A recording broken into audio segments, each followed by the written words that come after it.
Some of you have been working on your value studies. Let's talk about our value study here just a minute before I get started on the rest of this. Uh, you will see that you have a sense of that this is the foreground and this is way off in the distance.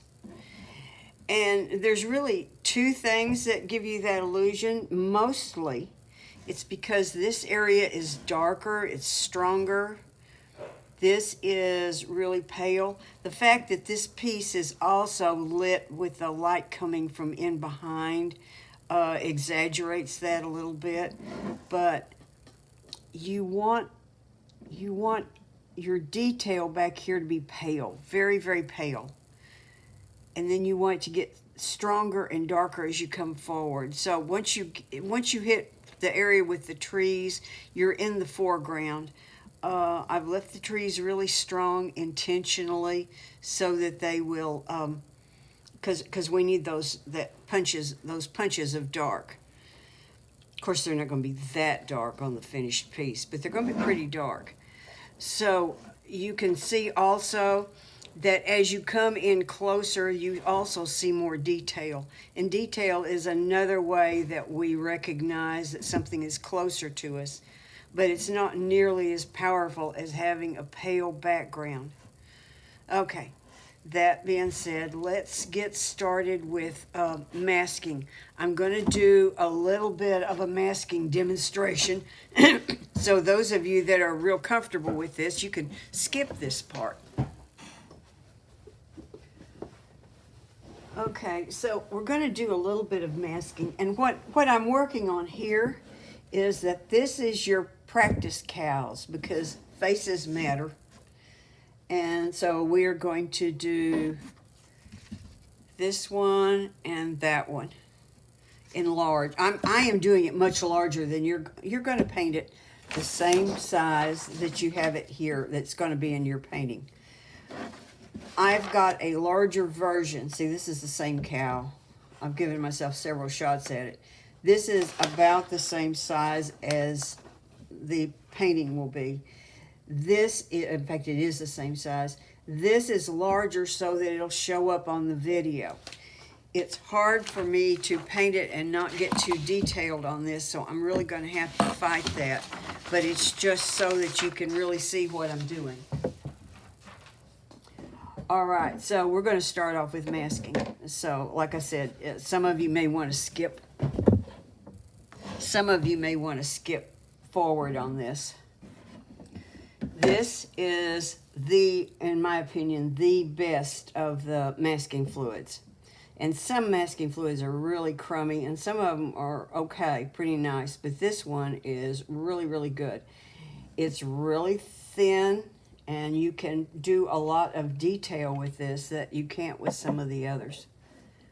I'm going to pour some of it out into a little lid here. I'm going to wipe off the rim of this, which is really important.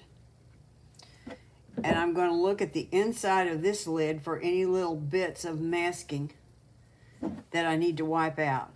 The reason is that these little crumbles of masking can make something hard that will keep the lid from being a perfect fit, and so that you get a little bit of air in there.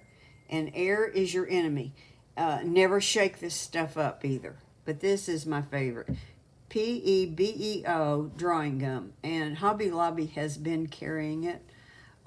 Right now they're not doing a very good job of stocking because of the pandemic. But they do normally carry this now.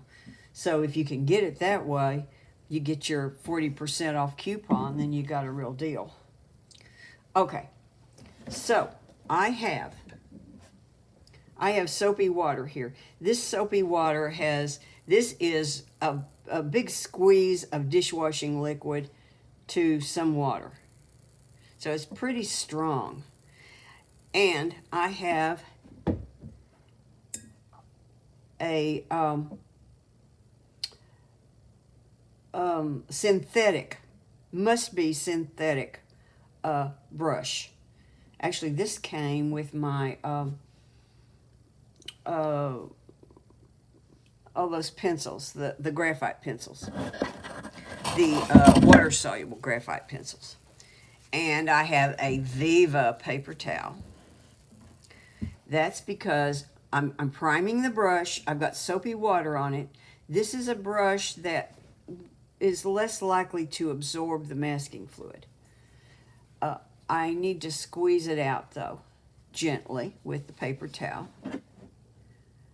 I'm going to just dip the brush no more than halfway down into the masking fluid. And I have drawn this extra dark so that it'll show up. So I'm applying the masking fluid, a little bit of masking fluid. It doesn't have to be on thick is what I'm trying to say. A little bit does the same job as a lot. Not that we're trying to not waste it. So I go no more than 20 seconds, and I'm going to wash the brush out and squeeze it out and dip back in, because I don't want the masking fluid to start to set up on what I'm doing. So the top of these horns, there is some light shining on there that could be really attractive in the painting. And it's just kind of hard to, okay, washing the brush out. It's kind of hard to keep that detail, to keep from covering it up. So I do it this way because the white of the paper, once you make your white some other way, there's nothing like the white of the paper is what I'm trying to say. There's also a little place right here on the side of the muzzle, nose, whatever you want to call it, that is extra light. And it just gives me a chance to have, oh yeah, and then there's this place. That's the light catching the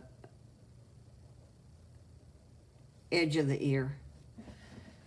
Okay, wash it out. So when I go to the smaller one, I might need a smaller brush. And I buy these at Hobby Lobby once a month at least, or about every 3 weeks. They're on half price. So that's the best time to get them. This is their Master's Touch brush that is, again, synthetic. It's just one of their little craft brushes. But it's in the brush section. Well, anyway, whether I'm going to need to use that or not, I don't know. Let's try the big one first. So, I know I want this fuzzy area here at the top of the head. By the way, that's got a little extra dip right there. I'm trying to make little strokes in the direction that the hair is growing. We call that hair, not fur, on a cow, right? Okay, squeeze it out. Now here I'm raking the excess off because I want to make a thin line and I've got a bigger brush. Oh yeah, that's doing a great job right there. Okay. Right down here, let's see, we had that little shape there. Now here's the thing about masking fluid that sometimes people don't pay attention to. Your masking work will stand out probably more than most of your painting. So if you do a sloppy job of masking, you will get a sloppy product. It's just the way it works.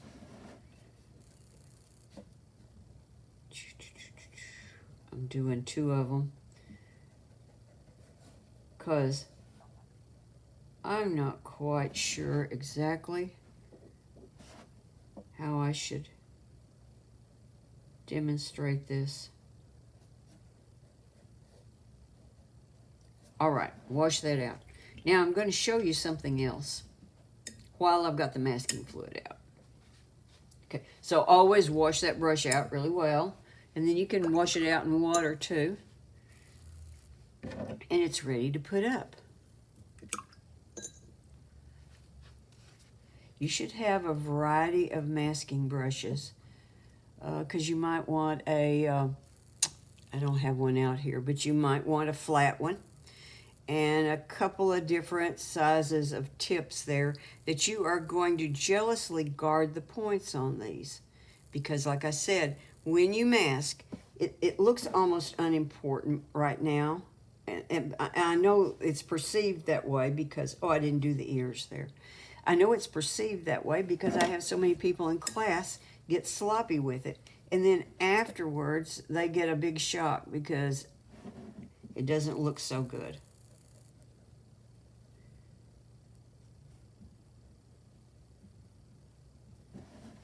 Okay, so for those of you that are skipping this, stop skipping it. Oh, gee, how am I going to get them back?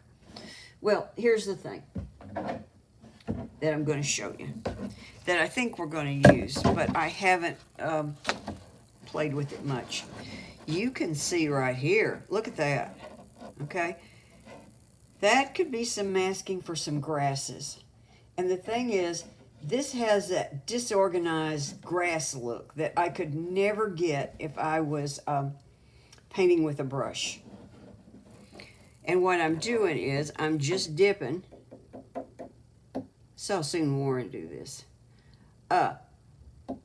I'm just dipping into the masking, and I'm just going to hen scratch in here, and I'm using some. You don't have to wash that off.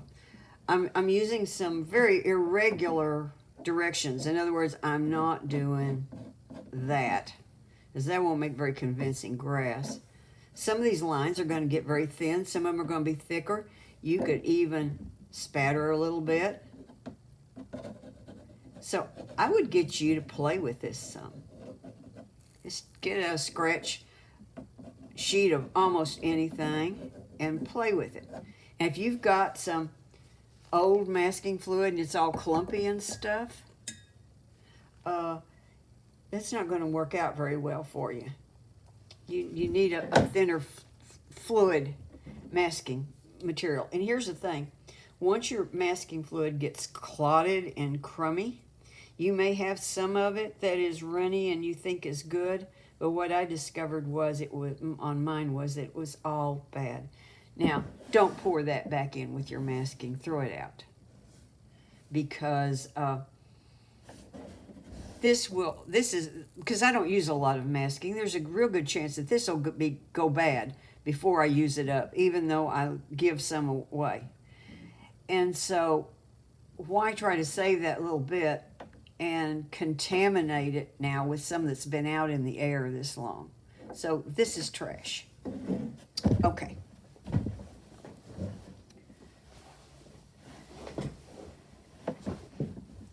Okay. You should own a hole punch. They are so cheap. That's worth a lot of bucks. You might want to have two sizes. This one punches a hole this size, but they've got some that'll make a smaller hole. It's not very good for showing here on camera, but you can, it's helpful. So, because I can never keep those forever. I need a hole punch. Okay. So what I want to look at here is the differences in value in this cow's face, because I know what is happening with a lot of people, because we did the value study in a couple of my classes, and I can tell you that well, I saw this problem happening. I'll explain it here in just a second. Okay, so here's the thing. When you look at that nose and you look at the forehead, gee, it looks like they're not much different. Now, right here on the edge of the nose, it is some different. But even on this side, that's a lighter gray. The thing is that when you get in dark values, tiny differences, sometimes a tiny difference is all you need, and the tendency is to exaggerate those differences too much, and it distorts what you're doing. Okay, we'll come back to that in a few minutes. Let's see, this gray. Okay, well, you can see about how dark that is. All right, here's what I'm going for on here. I'm going to start out using this is indigo. I think it's indigo. This is indigo, Daniel Smith's indigo. And the reason I'm telling you the brand is because different brands now are using different chemistry to make a similar color. And by similar, that's what I mean. So all I can say is that to get what I'm doing, I'm using Daniel Smith. All right, so what I want here, if you look at this cow real closely, you've got a gray in here because this is in shadow. It's a white cow, but it's gray there. And you will see that the nose area and chin and everything, there's mixtures of gray and brown and pink. There's some of all that in there. And then the horns have got some pink in them too, by the way, and some gray. Because those horns are full of blood vessels. That's this animal's going around like he's got a radiator on either side of his head. Her, actually, this is a female, I'm told. All right, so what we're going to do here is put in a really pale wash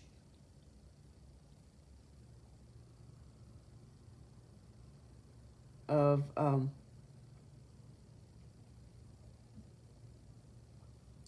indigo. I can't talk and paint at the same time. It's quite a problem here. Oh, I wonder if that's getting too dark. Well, let's just thin it out a bit. A little more water in there.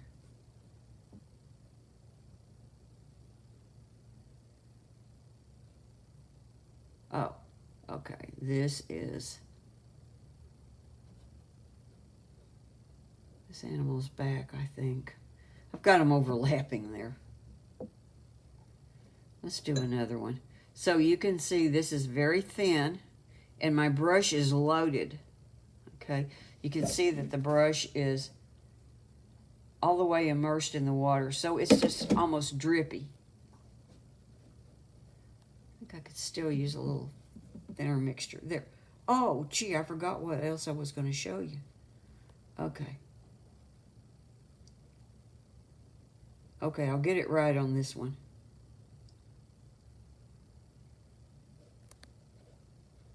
So here we go. I could get it right on both of them. These are really, really wet, which means that gives me time to go back and alter them if I need to, because I do need to, because I'm going to take a little bit of quinacridone coral. Very, very thin, delicate mixture. And I'm going to go ahead and get a little color into the horns and along the muzzle here. Oh, and the ears could definitely use some red. This ear is almost flaming right there. Okay, that's pretty good. Now this down here, I'll probably leave that mostly indigo, although, you know, I might, whoops, pull in a little bit. So if I get too much, I'll just move it around because this is really, really wet. And I have the option of moving it around while it's really wet. But you notice I'm not using a lot of pressure with my brush. I'm just letting that paint float off the end of the brush. Because if you have to use pressure, you're going to overwork. It's going to have a different look. Watercolor shows it when you depend on pressure to lay your color down. Those horns look funny because I just chopped them off there. Okay, so there's a beginning. I'll just go ahead and paint the larger one, and then I'll be back. Oh, wait a minute. The larger one is there so that y'all can really see the painting happen. I've got it backwards what I'm doing. All right. So again, I've got a really loaded brush, a larger one now, is you need a brush that's the right size for what you're doing. And it's better to err on the side of a brush that's too large rather than a brush that's too small. Small will give you an overworked look again.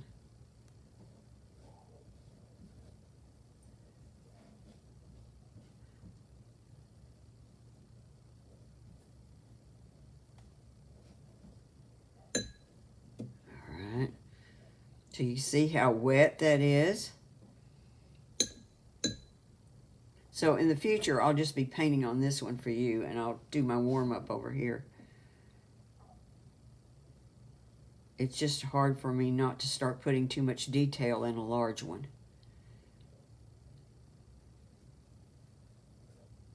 And I don't want the detail because I'm showing you how to paint it when you're painting it small.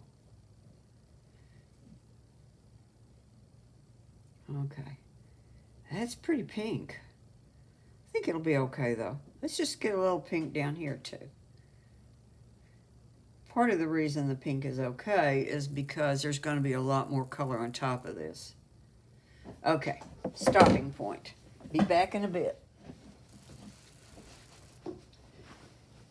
Do you ever get up some days and you're just not firing on all cylinders? Okay, so now I'm going to pre-wet the areas that are going to have brown in them. And I'm going to really get really wet. Even the antlers, even the horns have got some brown in them.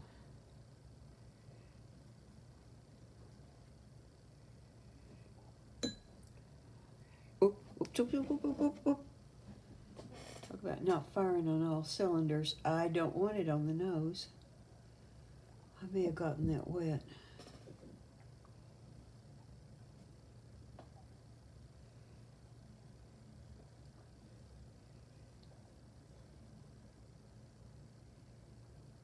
And then we have some spots. So I'm going all around the muzzle.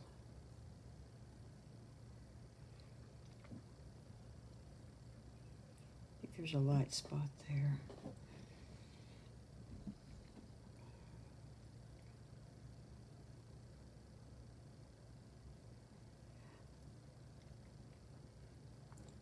I'm pre-wetting this and I'm going to let it soak in quite a bit. That's going to make this a little easier to work with because I want some areas to be lighter than other areas.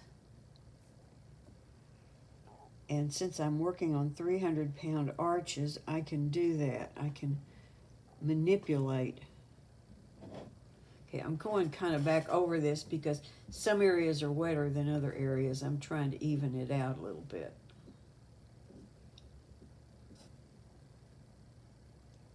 It's collecting over here at the edges. I'll pull that back out to the middle a little bit. And then we will wait. Yes, we will. I've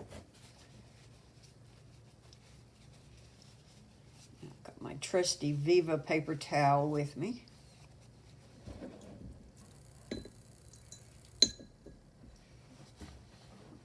Now, I have some pretty strong burnt umber right here. And I'm going to put a little bit of black into it. That's black right there. And what that does is that makes it a little closer to what you would call,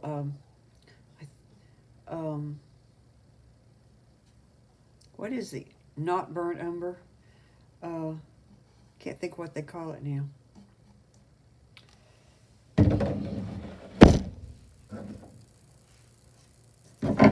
Anyway, it's the other umber.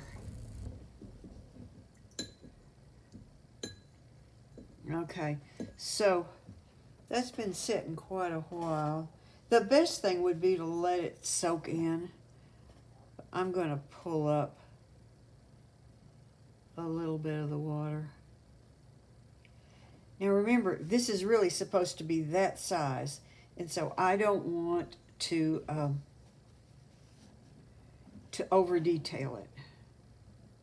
Let's start out right here in the middle of the head, and I'm looking to see how fuzzy the edges are of what I'm doing. See, I've got really strong paint over here, and I'm going to be careful not to get extra water in my brush because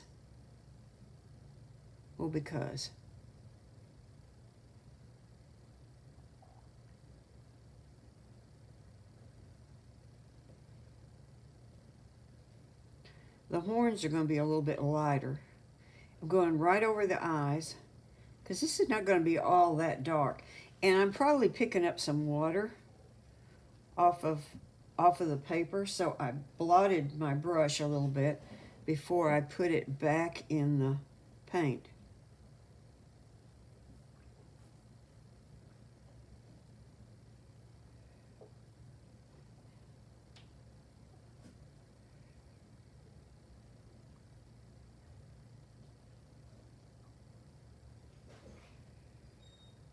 Even this area over here that's going to be lighter, I'm going to get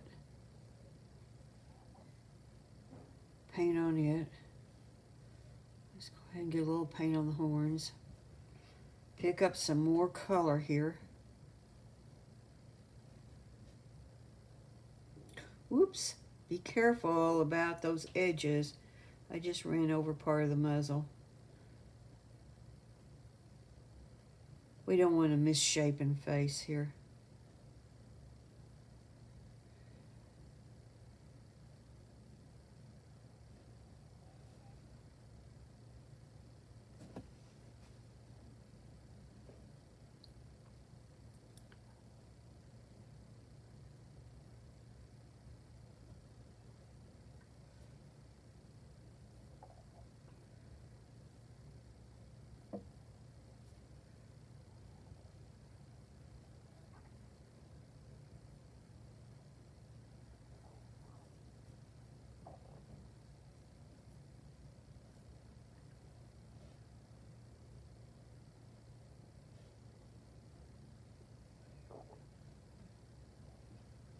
Okay, so I've got that distributed.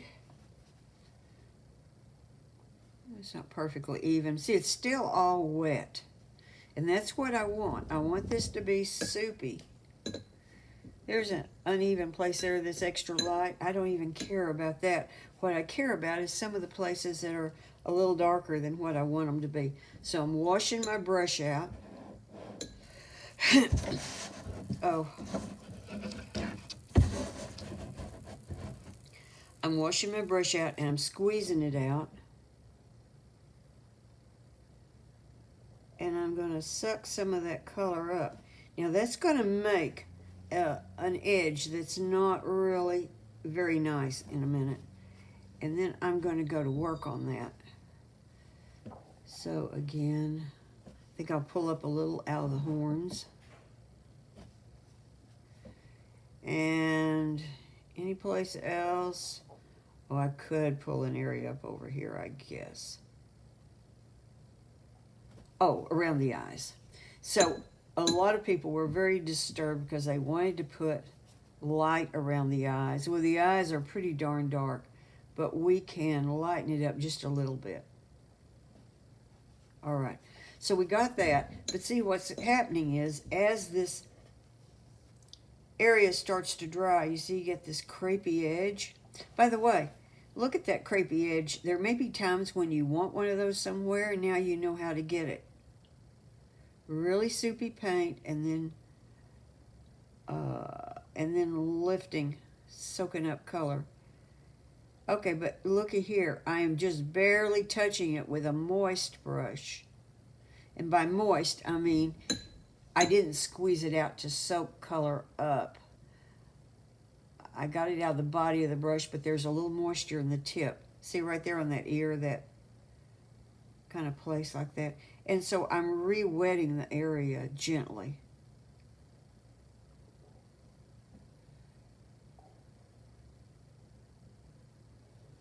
Because if you soak up too much color, then the place that's really wet kind of tends to flow over there and make this funny edge. I see a spot that I want to make darker.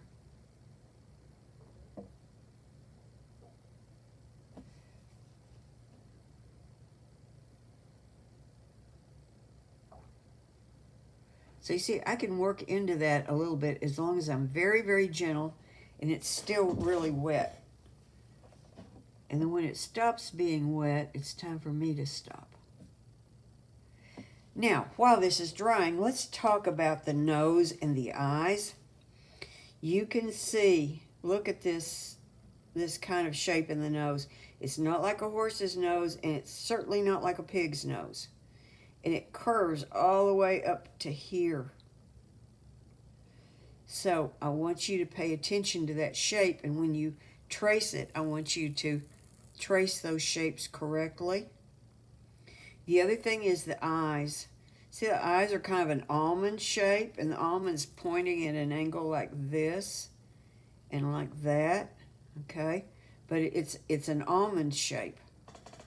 You want to be sure and do that. Okay, so the next thing is for me to go get this dry.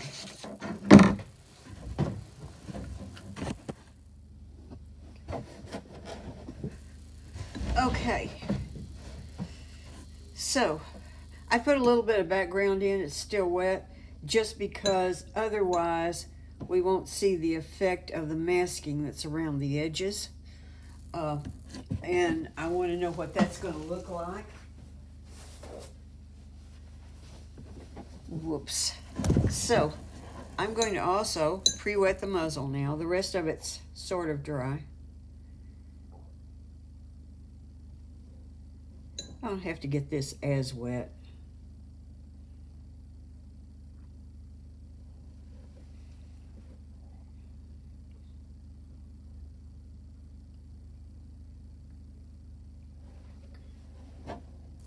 Okay, now look at the muzzle. This small one could still get a little bit of shaping. You see how it's darker in some areas, it's lighter around the edges. Of course, it's darker there in the nostrils, and it's kind of got a little, well, all of this is darker. Oops, I'm on the wrong thing. I told you I wasn't firing on all cylinders. Okay.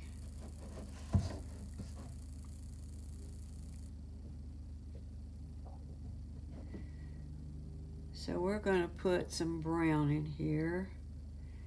And I just see how far that's spreading, because remember there's a lighter area around the edges. But I want the edges to be soft. I don't want this to look mechanical. So the fact that it's pre-wet means that I get a soft, gentle edge there, except where I've got masking. The chin has got a really dark area on it.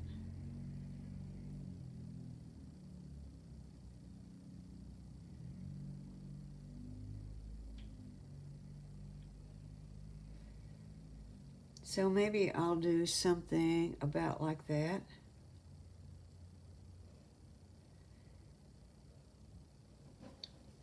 And that's a start on that. Okay, so now it's time to, whoa, wait a minute. Maybe I can work on this. No, I can't. I need to get it dry. We will put some eyes in. We'll put some eyes in, and then we will get it dry. So I'm just going to use some black and some brown mixed together, about equal parts, I guess. And I'm just going to put the eyes in. I can leave a little light area there. Now listen, on this smaller version, you're probably not going to leave a light area in there.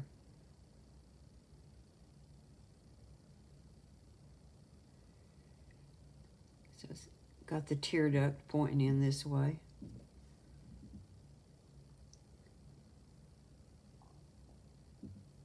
I mean, these things have got eyelashes like you wouldn't believe. Those calves, I can see eyelashes on them from all the way back. Okay, so now I'm going to get it dry, and then I'm going to put some detail in. Again, we want to minimize the amount of detail because it's going to be this size.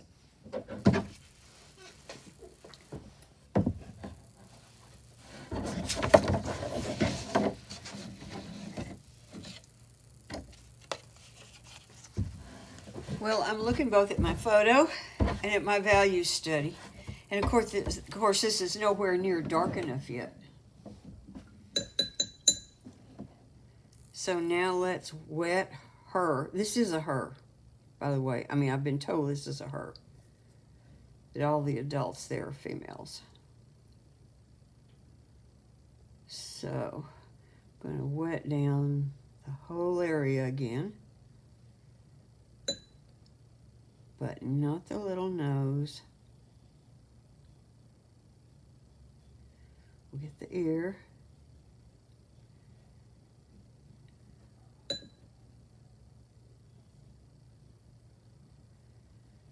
And you see, right now I'm not making any distinction between the edge of the face and the body. Don't get in a hurry to do that. You can do that later.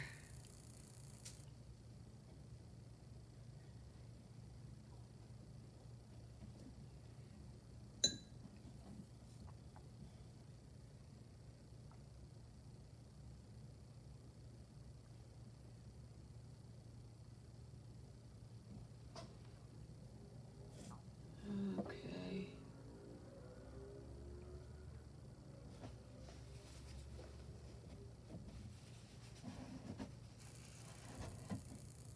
Pull up some extra water over here. All right, let's just get a lot of brown and black together. Strong. Pretty strong paint. Let's get some color on this sucker now.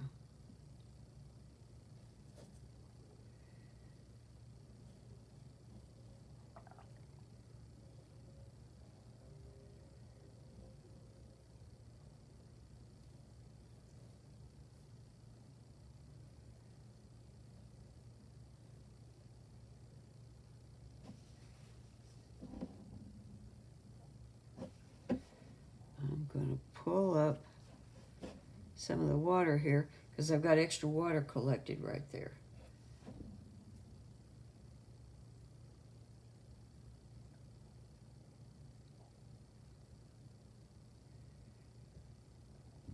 Okay, now even this eye area is way too light. Let's pull more color in there.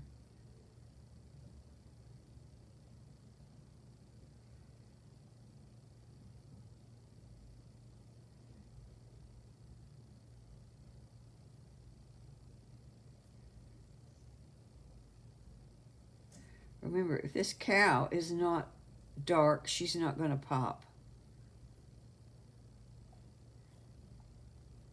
I didn't pre-wet that horn, but that horn's got a lot of shadow on it.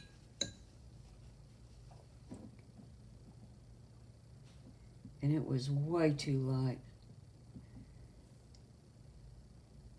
This ear, however,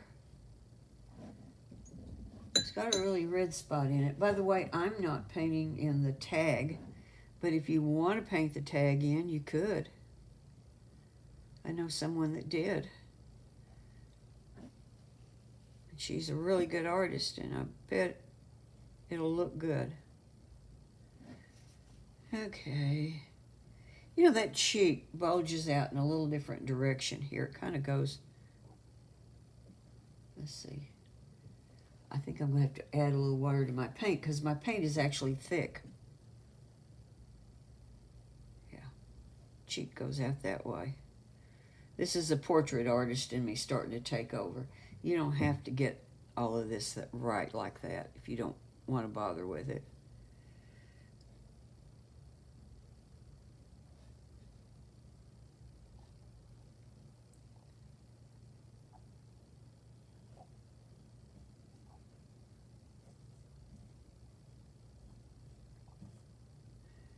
Yeah, let's get that on dark up there and here too. I changed my mind. I get to change my mind. And you get to change your mind too.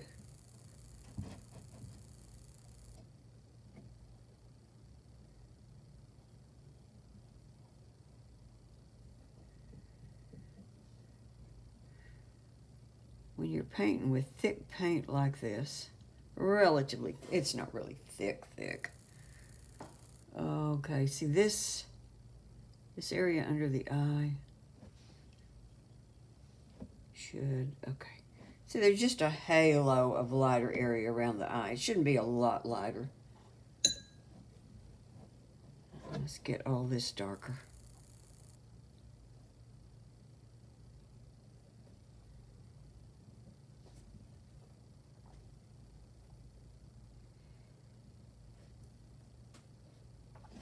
Remember, this value study is done in just a few values. And we've got more going on here than that. But we do want it to have a lot of impact, to be pretty darn dark. Because now that I've got the value study, I'm in love with the values that are on there because it really does work well. I can come back later and separate that jawline if I want to. You can hardly tell where the edge of the head is in this photo. So that tells me that it's not necessary.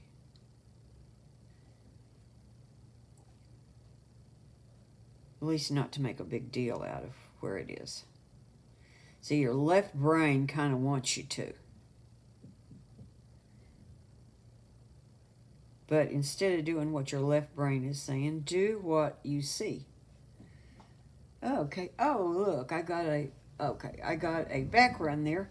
It's kind of pretty, but I think I need to get rid of it. So I'm just going to squeeze my brush out. This is still wet, I think. Oh, it's not that wet. Okay, let's put a little water in here.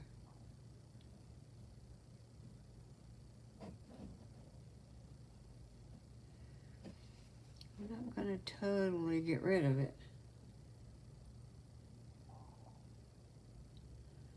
We can kind of patch. That'll be all right. Okay, see, I like the way that's looking. We just got a few more things to do. So this muzzle is going to have to get a lot darker than what it is now. But while I'm working with the dark paint, and this is wet anyway, and I can't do anything there, I'll just go ahead and let's get, the paint's got to be juicy enough to flow off of the brush. This is the darkest part of the shape, is right there. So I can take my little flat brush, get some of the extra water out of it like that. See, I didn't touch the tip though.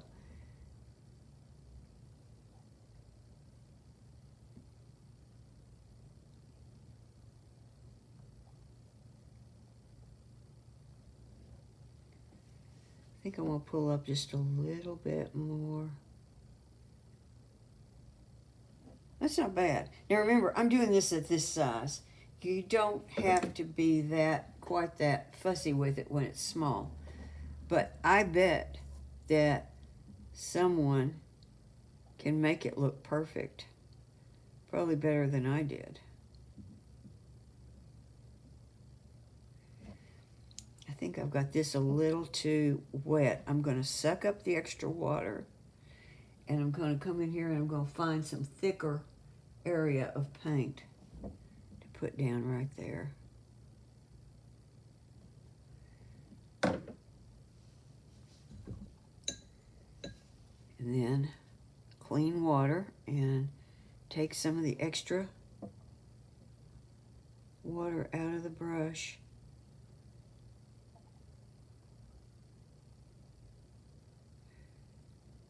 So I'm just kind of teasing this color into the water that I added. There. And this whole muzzle is going to get darker, but we're going to go ahead and just put some of these details in now.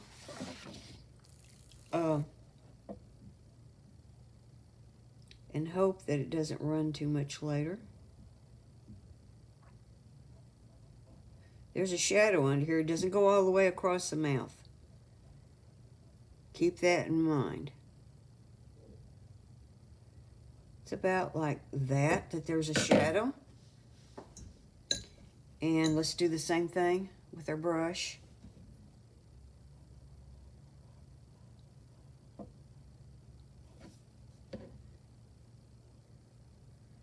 This should fade over there too. By golly, it's starting to look like a cow. You can see that this value right here is way too light, I do believe. Where are my dots? I have totally lost my dots. Oh my gosh. I need my dots.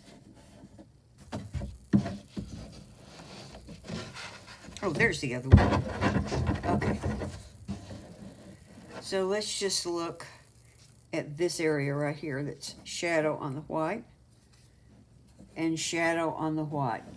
Well, let's see, I'm trying to find an area that doesn't have spots in it. Oh, there's a huge difference. You can see that the shadow on my white is nowhere near dark enough. So that's going to have to be added to. But this paint has to get dry first. So, break time.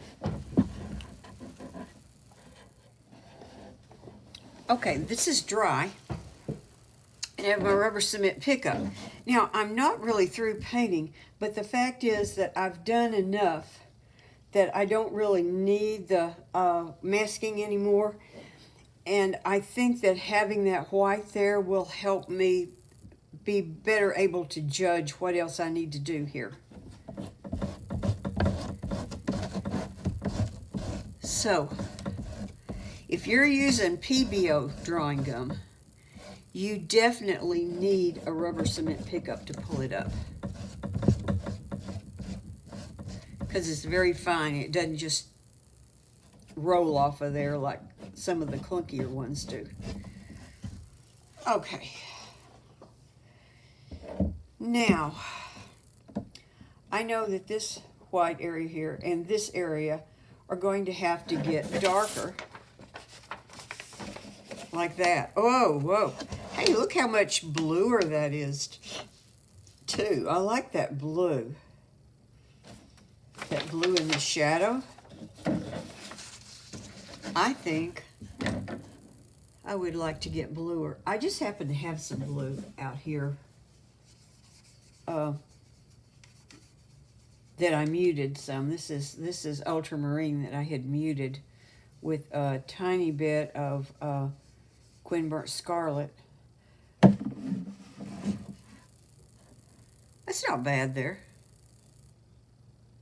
It needs to go in here too.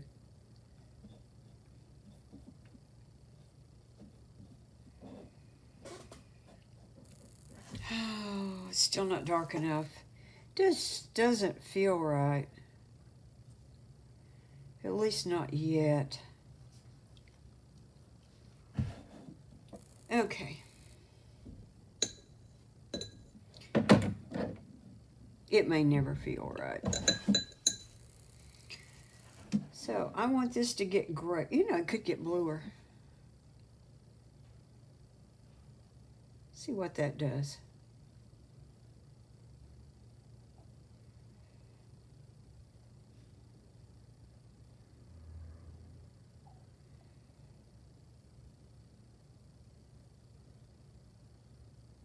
Well, that looks a lot more natural. Still not dark enough. Let's pick up some of this brown and black. I think I want mostly black.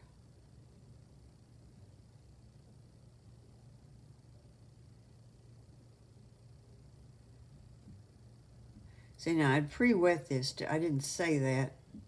I should have said that, shouldn't I? In case you missed it. I think all of that needs to get a little darker.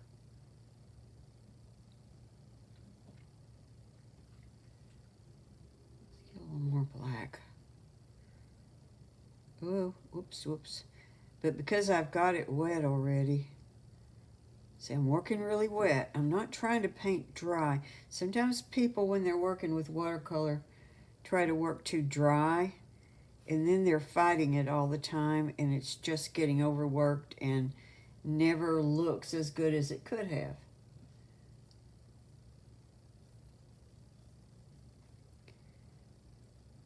Because it's really not oil or acrylic.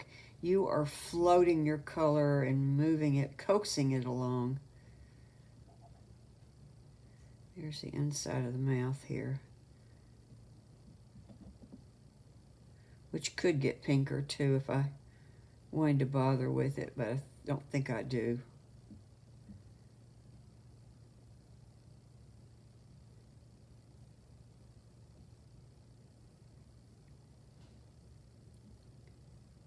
I mean, this is fine for this size, but I may be getting too precious with it. Okay, that's a better looking cow. The thing is that this light area above the eye kind of comes up this way. And here is the fun thing about working when you're putting a lot of dark color on. It begins to pile up on top of the paper. And as it does, it's very easily removed. Sometimes that's a problem. If you're trying to do some more of some things, you need to use different pigments. If you're trying to just build up color and you can't get enough color built up. But then on the other hand, if you wanted to lift a little bit of color, you could actually do it. You could come in and there's actually an area right there.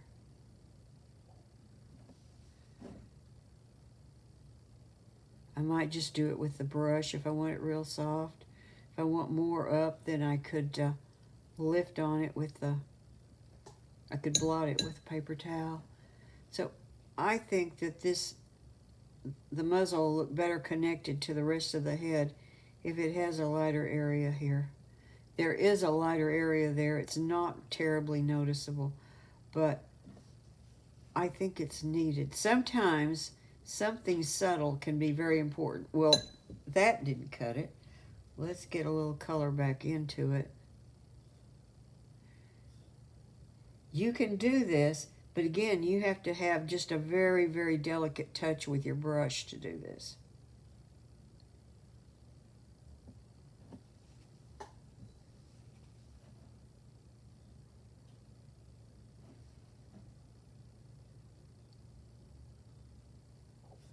We'll see what that's like when it dries.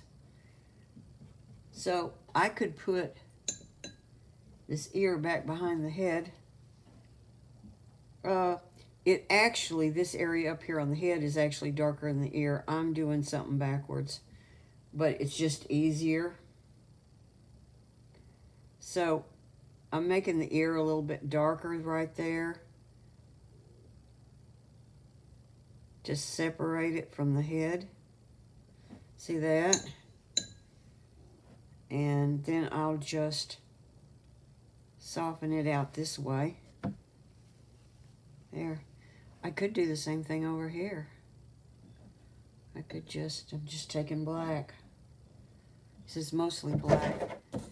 I have to turn this way because I just can't, I don't have that good a dexterity.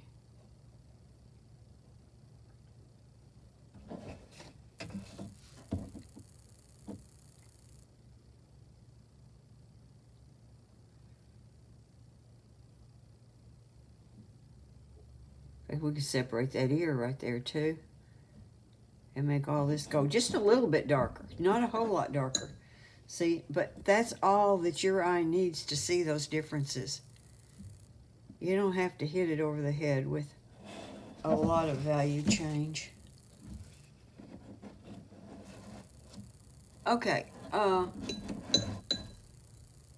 pretty near ready to pronounce this a cow, but I think I will. Again, I'm working with burnt umber and ivory black, And those two come up rather easily, particularly when you put them on real heavily.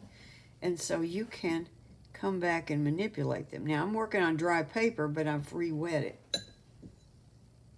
I don't know if I mentioned that a while ago. This will put a little bit more curve in the horn. That horn doesn't look very curvy. Fact of the business is we could pull a little more pink into that horn. It's got a very rich blood supply.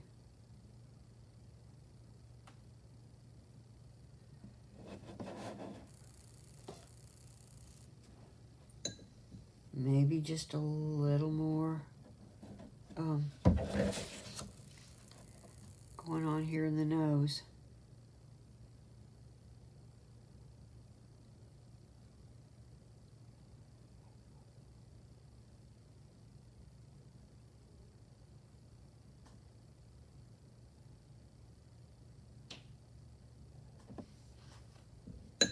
Okay. That's a cow head. This still isn't dark enough. That's a cow head. Oh, darn it. Yeah, let's go ahead and darken it. Let's put some black in there. Let's mix some black in with our blue. It's just not strong enough.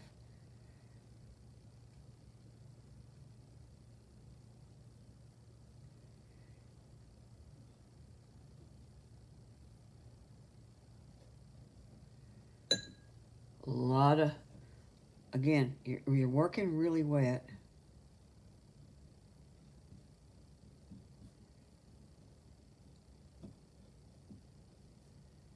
Okay, because this is a shadowed part of the cow. I think when that's dry, it'll be acceptable. Yeah, I think it will.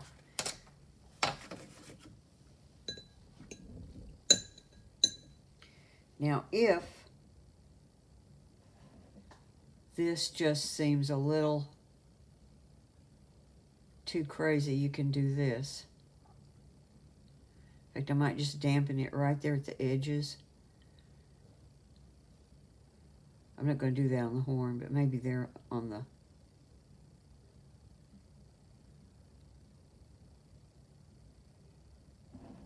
Yeah. I now pronounce it a cow. I'm probably going to come back with some more tomorrow evening, but I'm going to load this much in the computer because this is a long enough video that if they're too long, they're hard to upload.